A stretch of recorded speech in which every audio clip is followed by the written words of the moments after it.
përveç Drejtorisë Rajonale Tatimore të Durrësit dhe institucioni i AKU-s, i shëndetësisë dhe i Inspektoratit të Punës. Pra në kompleksitetin e vet është formuzuar i gjithë ky aksion.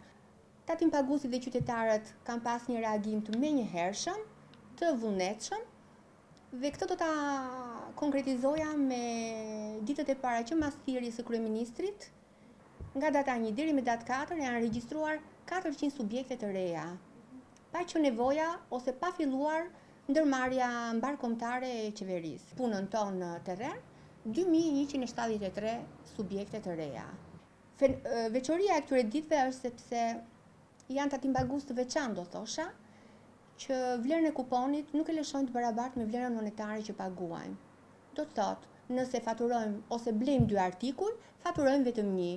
Pra janë forma të cilat tatimpagues të rregullt i shfrytëzojnë për të abuzuar, do thosha, sepse s'ka emër tjetër. Masa administrative kanë për çdo penalitet, dhe penaliteti nuk konsiston vetëm te lëshimi i kuponit tatimor, është e punonjës të padeklaruar.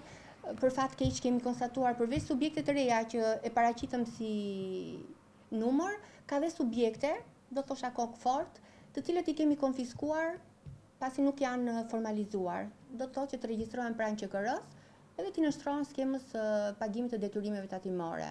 Të bëjë thirrje qytetarëve të kërkojnë kuponin tatimor në çdo rast, të vlerësojnë ekstremitetet e kuponit tatimor, do thosha kryesisht nëse blejmë një artikull të caktuar, duhet të jetë në sasi dhe në çmim, duhet të ketë orën, të identifikohet si kupon tatimor dhe të jetë me semën e Republikës së Shqipërisë.